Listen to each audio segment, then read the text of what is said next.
ರಾಜ್ಯದಲ್ಲಿ ಮಳೆಗಾಲ, ರೈತರು ಉತ್ತು ಬಿತ್ತೋ ಸಮಯ, ಬೆಳೆಯನ್ನು ಹೇಗೆ ಕಟಾವು ಮಾಡಬೇಕು ಅನ್ನೋ ಬಗ್ಗೆ ಚಿಂತಿಸಬೇಕಾಗಿದ್ದಂಥ ಅನ್ನದಾತರಿಗೆ ಸದ್ಯ ಗೊಬ್ಬರದ್ದೇ ಸಮಸ್ಯೆಯಾಗಿದೆ.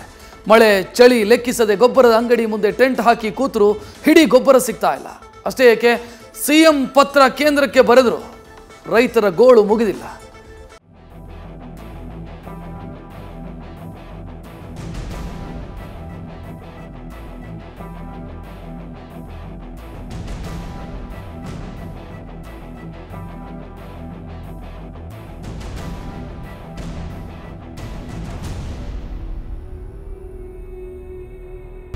ರೈತರದ್ದು ಹೆಸರಷ್ಟೇ ಅನ್ನದಾತರು, ಆದ್ರೆ ಹಿಡಿ ಬೆಳೆ ತೆಗೆಯೋಕೂ ಪರದಾಟ.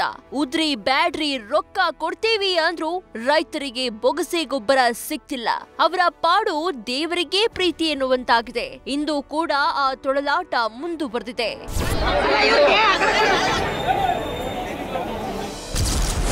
ಗೊಬ್ಬರ ಇಲ್ಲದೆ ಕಬ್ಬು ಕಂದು ಬಣ್ಣಕ್ಕೆ ತಿರುಗಿ ರೈತರು ಕಂಗಾಲು.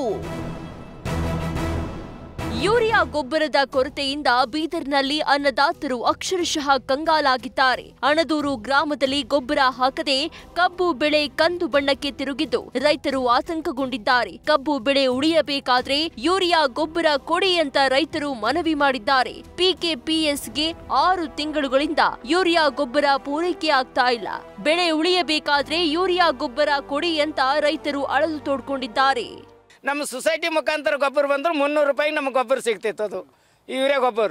ಈಗ ಯೂರಿಯಾ ಗೊಬ್ಬರ ನಾವು ಯೂಸ್ ಮಾಡೋಂಥ ಟೈಮ್ ಅದ. ಈಗ ಅದು ಅಂಥದ್ರಲ್ಲಿ ಈಗ ನಾವು ಯೂರಿಯಾ ಗೊಬ್ಬರ ಕೊಡಲ್ಲ ಹೊಂಟಾರೆ. ಅದು ನ್ಯಾನೋ ಯೂರಿಯಾ ಹೊಡಿರಿ ಅಂತಾರೆ. ನ್ಯಾನೋ ಯೂರಿಯಾ ಈ ಕಬ್ಬಿಗೆ ಹೆಂಗೆ ಹೊಡಿಬೇಕು ಸರ್? ಅದು ಹೊಡಿಬೇಕಾದ್ರೆ ಈಗ ನಾವು 1 ಎಕರ್ಗೆ 2000 ರೂಪಾಯಿ ಮೇಲೆ ಖರ್ಚು ಬರ್ತದೆ. ಅದು ಆದರೆ 2 ಚೀಲ ಯೂರಿಯಾ ನಾವು ಯೂಸ್ ಮಾಡಿದೆ ಅಂದ್ರೆ 1 ಎಕರ್ಗೆ ಯೂಸ್ ಮಾಡ್ಕೋತೇವೆ ನಾವು.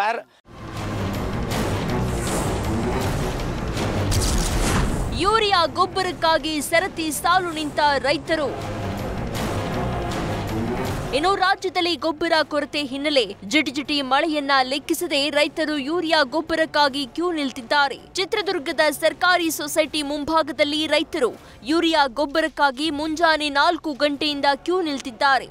ಈ ವೇಳೆ ನ್ಯಾನೋ ಯೂರಿಯಾ ವಿತರಣೆ ಮಾಡುತ್ತಿದ್ದ ಅಧಿಕಾರಿಗಳ ವಿರುದ್ಧ ರೈತರು ಆಕ್ರೋಶ ವ್ಯಕ್ತಪಡಿಸಿದರು.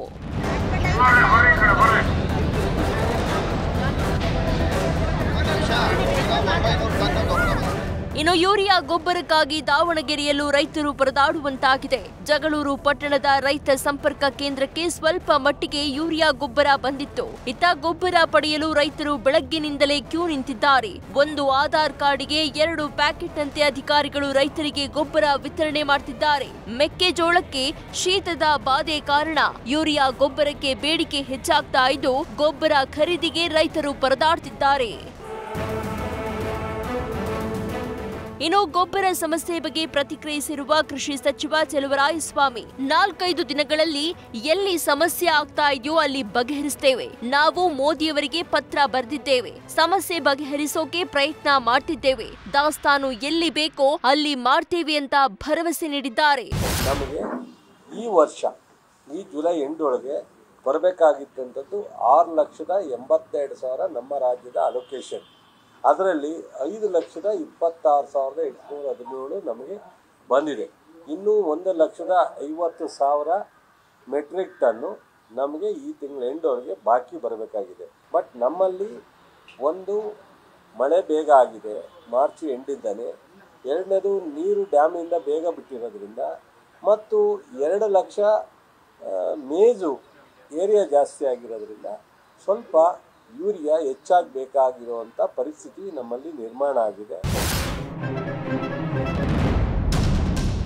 ಒಟ್ಟಾರೆ ರಾಜ್ಯದಲ್ಲಿ ಗೊಬ್ಬರದ ಸಮಸ್ಯೆ ಮಿತಿ ಮೀರಿದೆ. ಸದ್ಯ ಬೆಳೆದ ಬೆಳೆಗೆ ಗೊಬ್ಬರ ಅತ್ಯವಶ್ಯಕವಾಗಿದ್ದು ಕೇಂದ್ರ ಹಾಗೂ ರಾಜ್ಯ ಸರ್ಕಾರಗಳು ರೈತರ ಬವಣೆ ಅರಿತು ಅವರ ಗೊಬ್ಬರದ ಬಣಿವೆ ತುಂಬುವ ಕೆಲಸ ಮಾಡಬೇಕಿದೆ. ಬೀದರ್ನಿಂದ ಶಿವಾನಂದ ಜೊತೆ Raghavendra, news first Chitradurga. News first ನಿರ್ಭೀತಿಯಿಂದ ನಿಮ್ಮ ಪರವಾಗಿ.